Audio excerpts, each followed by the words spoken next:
আজ আপনাদের একটি হৃদয় শীতল করা কোরিয়ান ভালোবাসার গল্প শোনাবো, যার নাম টিউন ইন ফর লাভ। ভালোবাসার মানুষটাকে কতবার হারিয়ে ফেলা যায় আর প্রকৃতি তাকে কতবার ফিরিয়ে দেয় যে আপনার, সে কি সারা জীবনে আপনারই? অনেক প্রশ্নের উত্তর আছে এই ভালোবাসার গল্পে। ইয়ারফোন লাগিয়ে চুপচাপ একা একা বসে এই মুভিটি দেখার অনুরোধ করছি, কারণ আবারও বলছি, মুভিটি আপনার হৃদয়কে শীতল করে দিবে। তো কথা না বাড়িয়ে চলুন মুভির মূল গল্পে যাওয়া যায়। 1994 সালের সুন্দর একটি সকাল, রেডিওতে একটি প্রোগ্রাম চলছিল আর ট্রাফিক আপডেট দেওয়া হচ্ছিল। এই যে মেয়েটিকে দেখতে পাচ্ছেন, ওর নাম মিসো। মিসো একটি হাই স্কুলে পড়ে আর পাশাপাশি ওর বাবা মায়ের রেখে যাওয়া বেকারি শপটার দেখাশোনা করে। প্রতিদিনের মতো আজও মিসো সবকিছু গোছগাছ করছিল দোকানটাকে ওপেন করার জন্য। ঠিক তখনই আমরা বাইরে একটি স্কুল ইউনিফর্ম পরা ছেলেকে দেখতে পাই। ছেলেটি দোকানের মধ্যে ঢোকে, তখন মিসো তাকে বলে, দোকান তো এখনো ভালোভাবে ওপেন হয়নি, আপনার কি জরুরি কিছু প্রয়োজন? ছেলেটি উত্তরে বলে, আমার টফু দরকার। টফু হচ্ছে একটি কোরিয়ান খাবার। মিসো একটু খোঁজাখুঁজি করে জানায় তাদের দোকানে এখন টফু নেই। মিসো তখন ওই ছেলেটিকে একটি দোকান দেখিয়ে দেয়, যে দোকানে গেলে সে টফু পাবে। ছেলেটি বের হতেই যাচ্ছিল, ঠিক তখনই রেডিওতে একজন বিখ্যাত আর্যের কণ্ঠ ভেসে আসে। আর্যের নাম ছিল ইউএল। সকালের এই প্রোগ্রামটি ছিল ভালোবাসার মানুষদের জন্য, যেখানে একজন মানুষ তার ভালোবাসার মানুষের নাম বলতো আর তাকে কোনো গান উৎসর্গ করত। ছেলেটি বাইরে এসে আকাশের দিক তাকিয়ে একটি দীর্ঘশ্বাস নেয়। এরই মধ্যে দোকানে হিয়ঞ্জ নামক এই মহিলাটি চলে আসে। ইনি মিসোর বড় বোনের মতো। মিসোর বাবা মা বেঁচে থাকা অবস্থায় উনি এখানে কাজ করতেন আর এখন মিসোর সকল খেয়াল রাখেন তিনি। মিসো হিয়ঞ্জকে ছেলেটির কথা বলে। হিয়ঞ্জ ছেলেটিকে দেখা মাত্রই বলে, ওকে আমি চিনি, ও আজই জেল থেকে ছাড়া পেয়েছে। এই কথাগুলো যখন হচ্ছিল ততক্ষণে ছেলেটি টফু কিনে ব্যাক করছিল।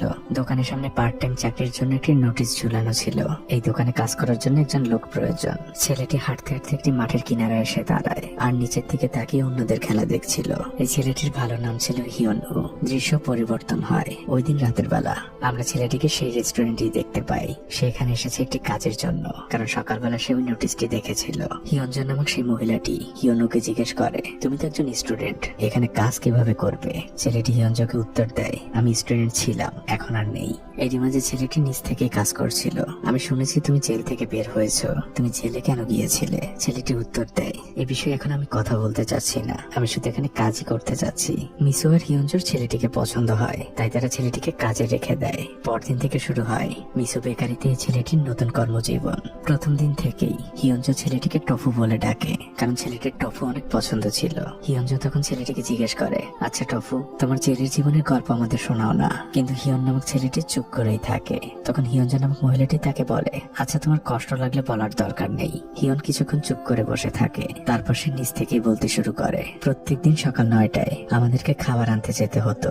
রেডিওতে তখন সংবাদ চলতো, বসে বসে সেই সংবাদ শুনতাম। খাবার শেষ হয়ে যেত আর রেডিও সংবাদও শেষ হতো, আর তখন বুঝে যেতাম 9:50 বাজে। প্রত্যেক দিনই একই রুটিন। আমি সৃষ্টিকর্তার কাছে অনেক দোয়া করতাম যেন এই জেল থেকে আমি তাড়াতাড়ি মুক্তি পাই। তো কোনো কিছুই ঘটতো না, তাই একসময় দোয়া করতে শুরু করলাম, যেদিন জেল থেকে বের হব তারপর যেন আমার সাথে নতুন কিছু ঘটে। জেল থেকে মুক্তির পর গতকাল সকালবেলা যখন এই দোকান থেকে বের হচ্ছিলাম, তখন রেডিওতে প্রতিদিন শোনা সংবাদ শেষে নতুন একটি অনুষ্ঠান শুরু হয়েছিল, যেটা কিনা ভালোবাসার মানুষদের নিয়ে। তাই এই ভেবে আমার খুশি লাগছিল যে আমার দোয়া কবুল হয়েছে। আমি জেল থেকে বের হওয়ার পর আমার জীবনে নতুন কিছু ঘটেছে। তখন মিসো বলে, এই জন্যই গতকাল তুমি অনেকক্ষণ চুপচাপ দাঁড়িয়েছিলে। ছেলেটি বলে, হ্যাঁ। এরপর থেকে হিয়ন নামক ছেলেটির দিন ভালোই কাটছিল। সে ধীরে ধীরে বেকারির সকল কাজ শিখছিল। হিয়ন দেখতে সুন্দর ছিল, তাই স্কুল পড়ুয়া মেয়েরা বারবার আসতো ওই বেকারিতে শুধুমাত্র তারই জন্য। আর এই বিষয়টা যখন মিসো লক্ষ্য করে, সে মনে মনে অনেক চলতে থাকে। সে ওই মেয়েদেরকে একটি ঝাড়ি দিয়ে দেয়। এভাবেই এই বেকারিতে চলতে থাকে এই 3জন মানুষের জীবন। তারা এখন অনেকটা পরিবারের মতো। কিন্তু হিয়ন এখনো মিসোকে ম্যাম বলে, কারণ সে তো দোকানের মালিক। তাই মিসো তাকে বলে, তুমি আর আমি একই বয়সী, আমাকে ম্যাম না ডাকলেও হবে। এভাবেই কেটে যায় একটি বছর। ক্রিসমাস চলে আসে। ক্রিসমাস উপলক্ষে তারা বেকারিটিকে খুব সুন্দর করে সাজায়। পরদিন সকালবেলা কিছু কনস্ট্রাকশন ওয়ার্কার মিসোদের বেকারির সামনে নতুন একটি অ্যাপার্টমেন্টের কাজের জন্য আসে। ওই ওয়ার্কারদের মধ্যে একজন হিয়নকে দেখতে পায়। ওয়ার্কারটি ওই বেকারির মধ্যে ঢোকে। ওয়ার্কারকে দেখা মাত্র হিয়ন তাকে বলে, তুমি এখানে কেন এসেছো? ওয়ার্কারটি কিছু খাবার অর্ডার দেয় আর সে পাশের একটি টেবিলে বসে। আমরা তার কথায় বুঝতে পারি হিয়ন আর এই ওয়ার্কারটি একসাথেই জেলে ছিল। ধীরে ধীরে ওখানে আরো কিছু ওয়ার্কার আসে আর এরা সবাই হিয়নের সাথে জেলে ছিল। হিয়ন ছাড়া ওখানে সবাই একদম আড্ডায় মেতে ওঠে, ঠিক জেলখানার ভেতরের মতো করে। কিন্তু হিয়ন চুপচাপই দাঁড়িয়েছিল। আড্ডাটা ধীরে ধীরে সহ্যের বাইরে চলে যাচ্ছিল তখন হিয়নজো নামক সেই মহিলা এসে তাদেরকে তাদের টাকা ফিরিয়ে দেয় আর তাদেরকে বের হয়ে যেতে বলে। ছেলেগুলো কিছুটা অপমানিত হয় আর ওখান থেকে বেরিয়ে যায়। হিয়ন তখন হিয়নজো নামক ওই মহিলার কাছে এসে ধীর গলায় বলে, বেতন থেকে আমাকে কিছু টাকা অগ্রিম দেওয়া যায়। মহিলাটি তখন কিছু টাকা বের করে হিয়নের হাতে দেয়। হিয়ন টাকাগুলো নেয় আর তাকে বলে, ওই ছেলেগুলো হয়তো ম্যানার্স জানে না, কিন্তু ওরা মানুষ হিসেবে খারাপ না। হিয়ন টাকাগুলো নিয়ে তার বন্ধুদের সাথে করে চলে যায়। মিসো তখন হিয়নজোকে জিজ্ঞেস করে, ও কি আর ফিরে আসবে? হিয়নজো নামক মহিলাটি উত্তর দেয়, হয়তো না, তবে ও অনেক ভালো ছিল। এদিকে হিয়ন তার বন্ধুদের সাথে আড্ডা দিতে থাকে। তারা অনেক ড্রিঙ্কস করে। হঠাৎ করে হিয়নের তার অতীতের কথা মনে পড়ে যায়, যে কারণে সে জেলে গিয়েছিল। হিয়নরা বন্ধুরা মিলে স্কুল মাঠে খেলছিল, কিন্তু খেলার এক পর্যায়ে হিয়নের হাত ফসকে তার বন্ধু নিচে পড়ে যায় আর সে সেখানেই মারা যায়। সবাই দোষ দিতে থাকে হিয়নের, কিন্তু হিয়নের আসলে কোনো দোষ ছিল না। হিয়ন এই কথাগুলো মনে করে অনেক কষ্ট পাচ্ছিল। এদিকে মিসো বেকারির দরজার সামনে চুপচাপ দাঁড়িয়ে আছে। তাকে দেখেই বোঝা যাচ্ছিল সে হিয়নের জন্য অপেক্ষা করছে, কিন্তু হিয়ন ফিরে আসেনি। এভাবেই কেটে গিয়েছিল 2টি বছর। মিসোর পড়াশোনা শেষে বেকারিটিকে বন্ধ ঘোষণা করা হয়েছিল। 1997 সালের সুন্দর একটি সকাল। মিসোর তখন পড়াশোনা শেষ হয়ে গিয়েছে। আজ তার কলেজ থেকে 2টো চাকরির অফার তাকে করা হচ্ছে। একটি হচ্ছে ফুল টাইম চাকরি, যেটা একটা নিউজ এডিটিং কোম্পানিতে, বেতনও অনেক ভালো। আর দ্বিতীয় অফারটি হচ্ছে সেই ইউহেল নামক আরজের রেডিও শোতে, যে রেডিওর ভালোবাসার শোর প্রথম দিনে মিসো আর হিয়নেরও প্রথম পরিচয় হয়েছিল। যদিও ওই রেডিও শোটা মিসোর অনেক পছন্দের ছিল, কিন্তু তারপরও সে ওই ফুল টাইম চাকরিটাই বেছে নেয়, অর্থাৎ নিউজ এডিটিং এর। অন্যদিকে আমরা হিয়নকে দেখতে পাই, সে এখন একটা ইন্টারন্যাশনাল লজিস্টিক কোম্পানিতে চাকরি করে। সে তার দৈনন্দিন কাজগুলোই করছিল। অন্যদিকে হিয়নজো নামক সেই মহিলাটি নতুন একটি রেস্টুরেন্ট দিয়েছে। মিসো সেই রেস্টুরেন্টে আসে তাকে চাকরি পাবার সুখবরটা দিতে, কারণ মিসোর আপন বলতে তো ইনি রয়েছেন। আর মিসোর পড়াশোনার জন্য এই মহিলা অনেক কষ্ট করেছেন। রাতের বেলা মিসো তাদের সেই পুরনো বেকারের সামনে এসে দাঁড়ায়। সে বেকারের সামনে দাঁড়িয়ে বলতে থাকে, মা, আমি চাকরি পেয়েছি। আমি তোমাকে কথা দিচ্ছি, তোমার এই শখের মিসো বেকারিকে আমি কোনো একদিন আবার চালু করব। তখনই হঠাৎ করে পিছন থেকে কেউ মিসো বলে ডাক দেয়। মিসো ঘুরে তাকায়। মিসো প্রথমে চিনতে পারে না, কিন্তু হঠাৎই সে জোরে বলে ওঠে, হিয়ন, তুমি এখানে কি করছো? সেই দিনের পর আজ প্রথম মিসো আর হিয়নের দেখা হলো। হিয়ন মিসোকে বলে, আমি একটু ওনাকে বাসায় পৌঁছে দিয়ে আসি, তুমি প্লিজ এখানে আমার জন্য অপেক্ষা করো। মিসো অপেক্ষা করতে থাকে আর হিয়ন কিছুক্ষণের মধ্যে ফিরে আসে। হিয়ন দৌড়ে এসেছে, তাই সে হাঁপাচ্ছিল। মিসো হিয়নকে জিজ্ঞেস করে, তুমি কেমন আছো? হিয়ন বলে, ভালো আছি। মিসো তখন তাকে বলে, হিয়ন যে তোমাকে অনেক মিস করে, সে এখন নতুন একটা রেস্টুরেন্টও দিয়েছে। হিয়ন তখন বলে, আমিও তাকে অনেক মিস করেছি, তোমাকেও মিস করেছি। তখন মিসো বলে, তাহলে চলো কাল আমরা হিয়নজোর রেস্টুরেন্টে যাই। তখন হিয়ন কিছুটা চুপ করে থাকে আর সে ধীর গলায় বলে, আমি কাল সকালে মিলিটারিতে চলে যাব, আমার সেখানে চাকরি হয়েছে। মিসো বুঝতে পারে হিয়নের হাতে খুব বেশি সময় নেই, শুধু এই রাতটাই হিয়ন এই শহরে আছে। তারা দুজন হাঁটছিল আর অনেক গল্প করছিল। কখন যে মিসো তার বাসার সামনে চলে এসেছে তা সে বুঝতেই পারেনি। তারা দুজন দুজনের কাছ থেকে বিদায় নেয়, কিন্তু তাদের দেখেই বোঝা যাচ্ছিল এই দুজন মানুষের কেউই এখন চাচ্ছে না তাদের বিদায়টা এখনই হোক। মিসো উপরে উঠে যায় আর হিয়নও বাড়ির পথে পা বাড়ায়। ঠিক তখনই মিসো হিয়নকে ডাক দেয় আর হিয়নকে তার পাশে নিয়ে আসে। মিসো পাসওয়ার্ড দিয়ে দরজা খোলে আর হিয়নকে সে বলে, বলো তোমার পাসওয়ার্ড কি? হিয়ন বলে, আমি জানি না। মিসো তাকে বলে, আমি সবকিছুর পাসওয়ার্ডই আমার স্কুল আইডি দেই, আর আমার স্কুল আইডি তো তুমি জানো। মিসো আর হিয়ন খাওয়া দাওয়া করে শুয়ে পড়ে। তারা দুজন ধীর গলায় গল্প করছিল। মিসো হিয়নকে জিজ্ঞেস করে, তুমি ওই দিন আর কেন ফিরে আসোনি? হিয়ন তাকে বলে, ওই দিন বন্ধুদের সাথে আড্ডা দেওয়ার শেষে বাড়ি ফেরার পথে এক মাতাল লোকের সাথে আমার গ্যাঞ্জাম হয়ে যায় আর আমাকে আবার সেই জেলখানায় নিয়ে যাওয়া হয়। জেলে বসে তোমাদের কথা অনেক মনে পড়েছে, আর যখন জেল থেকে বের হই লজ্জায় আমি তোমাদের সামনে আর আসিনি। হিয়ন ঘুমিয়ে যায়। মিসো তার কম্পিউটারটি ওপেন করে। সে হিয়নের জন্য একটি ইমেল অ্যাড্রেস খোলে। পরদিন কাক ডাকা ভোরে হিয়ন যখন বেরিয়ে যাচ্ছিল, মিসো তখন তাকে তার ইমেল অ্যাড্রেসটি দেয় আর তাকে বলে, তুমি সুযোগ পেলে ইমেল থেকে আমাকে ইমেল করবে, আমি তোমার ইমেলের অপেক্ষা করব। আমি প্রত্যেকদিন তোমাকে অনেকগুলো ইমেল করব। তুমি যখন সুযোগ পাবে তখন সব ইমেলের উত্তর আমাকে দিবে। হিয়নের এবার চলে যাবার সময় হয়ে গিয়েছে।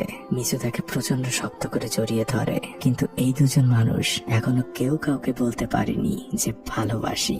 মিসো তার নতুন কাজে যোগ দেয় আর হিয়ন রওনা হয়ে যায় তার মিলিটারি ক্যাম্পের দিকে। কিন্তু হিয়ন যখন সেই কাগজটি খোলে সে দেখতে পায় সেখানে শুধু ইমেল আইডিটি লেখা, কিন্তু কোনো পাসওয়ার্ড লেখা ছিল না। এদিকে মিসোরও এতক্ষণে মনে পড়ে গিয়েছে, আরে সে তো ইমেল আইডিটি দিয়েছে কিন্তু পাসওয়ার্ড তো আর দেয়নি। মিসো পুরো পাগলের মতো হয়ে যায়। সে কি করবে বুঝে উঠতে পারে না, কিন্তু তারপরও মিসো হিয়নকে প্রত্যেকদিন মেল লিখেই যেত। মিসোর সারাদিন যা যা করতো, হিয়নের প্রতি যা যা প্রশ্ন থাকতো সবকিছু সে হিয়নকে লিখে জানাতো। সে জানে যে ইমেইলের কোনো উত্তর আসবে না, তারপরও সে লিখে যেত।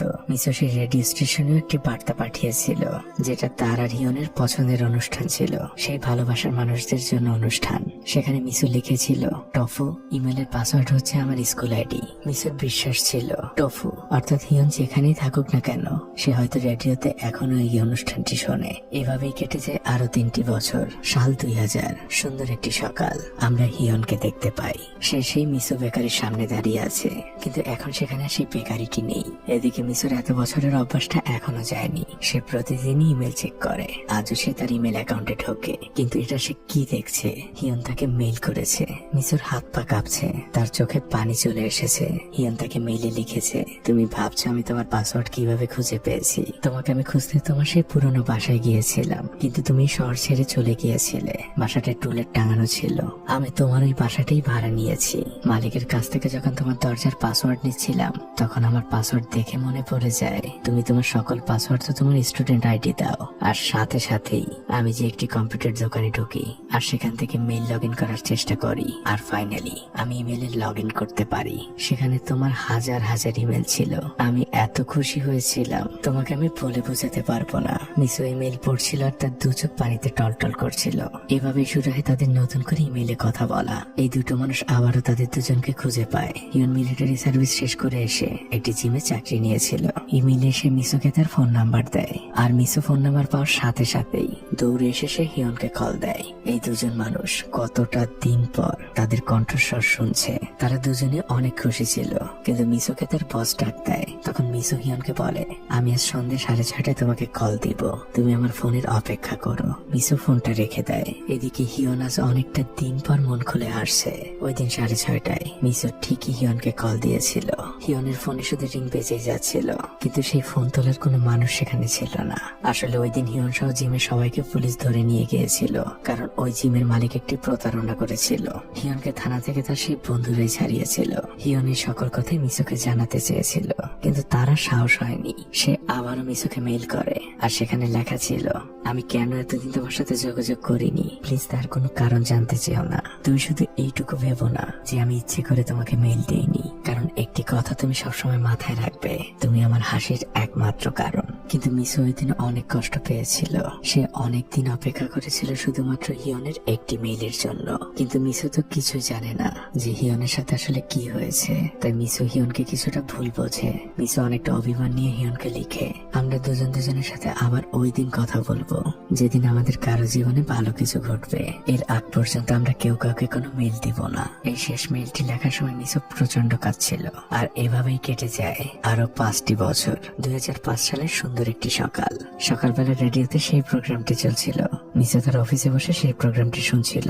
মিসোর অফিসের এই নতুন বস মিসোকে অনেক পছন্দ করে। ওই দিন মিসোদের অফিসের উপর তলায় নতুন একটি ফিল্ম মেকিং কোম্পানি এসেছে। তারা মালামাল উঠাচ্ছিল।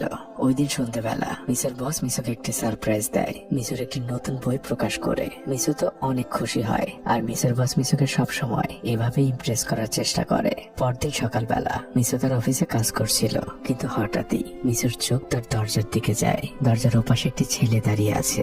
এটা হিয়ন ছিল। উপরের তলায় যে নতুন অফিস এসেছে, হিয়ন এখন ওখানেই চাকরি করে। কতটা বছর পর এই দুজন মানুষের আবারও দেখা হলো। হিয়ন মিসোকে তার বাসায় যাওয়ার জন্য অনুরোধ করে। তারা দুজন মিলে হিয়নের বাসায় চলে আসে, যেটা কিনা আগে মিসোর বাসা ছিল। এই বাসার সবকিছুই মিসোর পরিচিত, আর এখানেই তো এই মানুষ দুটোর শেষ দেখা হয়েছিল।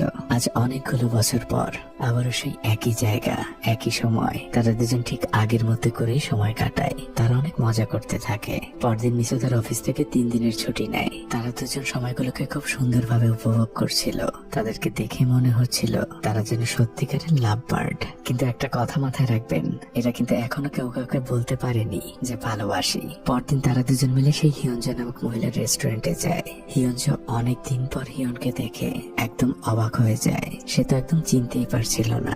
এরপর এই 3 জন মানুষ একটি সুন্দর সময় কাটায়, ঠিক সেই মিসো বেকারির মতো করে। মানুষের জীবনের সময়গুলো কত তাড়াতাড়ি বদলে যায়, তাই না? যাই হোক, একদিন মিসোর মেইলে তার বান্ধবীর একটি মেইল আসে। তাদের একজন পার্ট টাইম ভিডিও এডিটর দরকার। মিসোর সাথে সাথে উত্তর দেয় তার কাছে খুব ভালো একজন ভিডিও এডিটর আছে, কারণ হিয়ন এখন ভিডিও এডিটর সিকিউরিটি কাজ করে। মিসু হিয়নের জন্য নতুন একটি চাকরি ঠিক করে। মিসু আর হিয়ন দুজনে অনেক খুশি ছিল এই বিষয়টা নিয়ে। তারা সারাদিন অনেক ঘোরাঘুরি করে আর গল্প করে।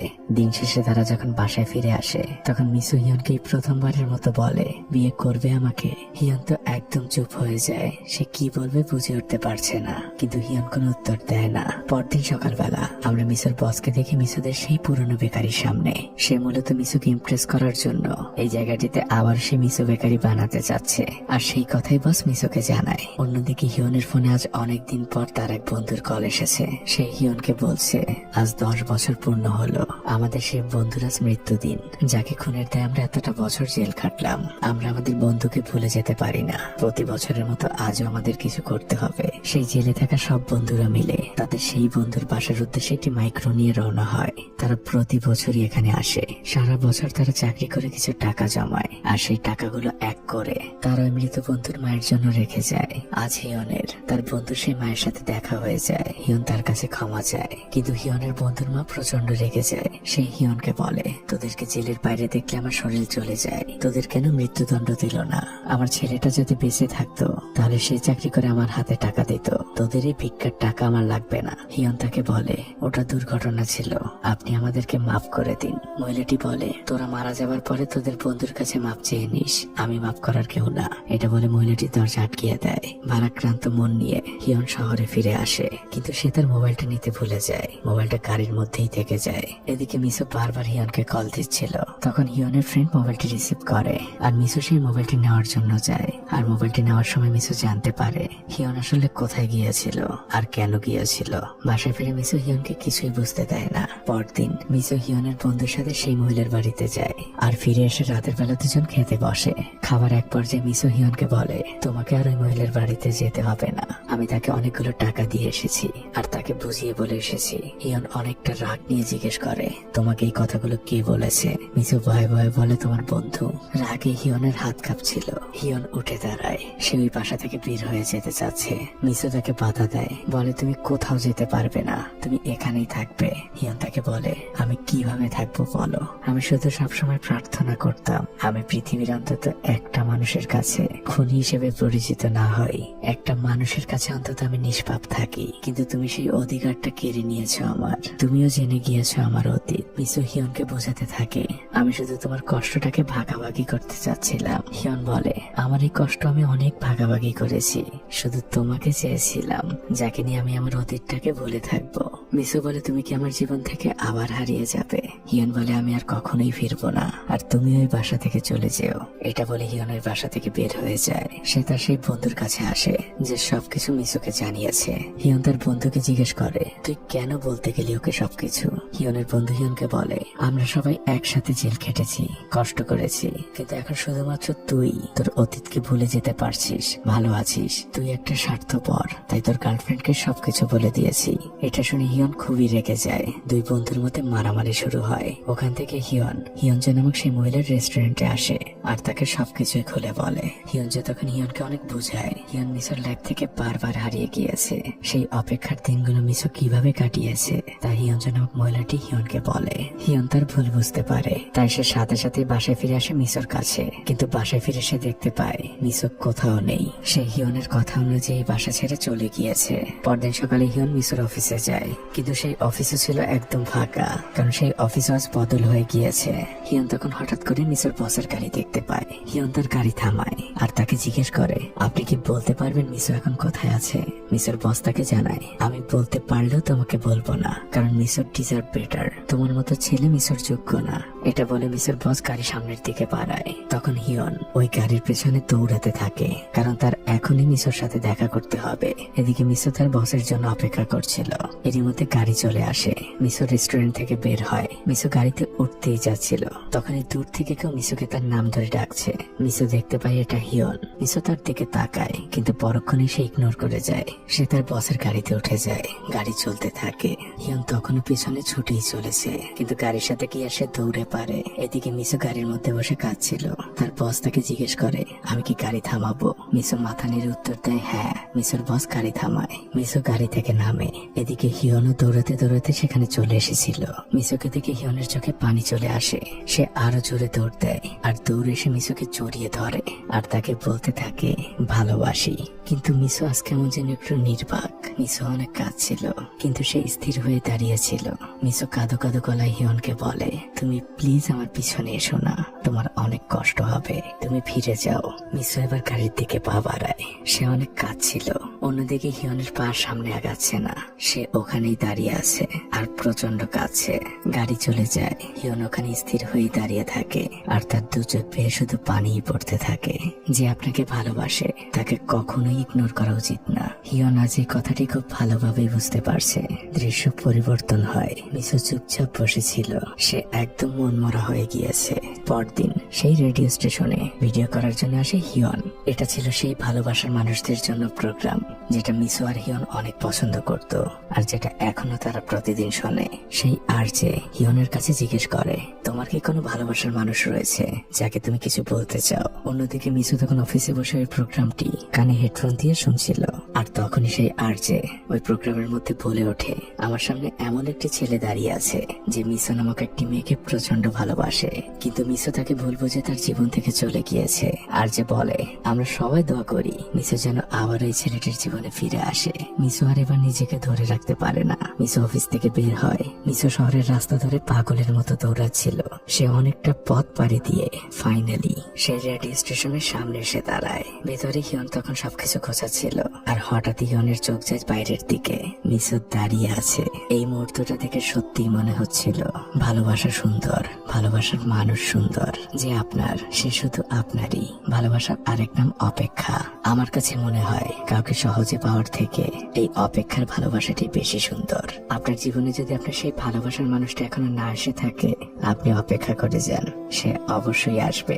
আর আপনার জীবন থেকে যদি কেউ হারিয়ে যেয়ে থাকে, তাহলে মনে করে নিন সে কখনোই আপনার ছিল না, আপনার যোগ্য ছিল না।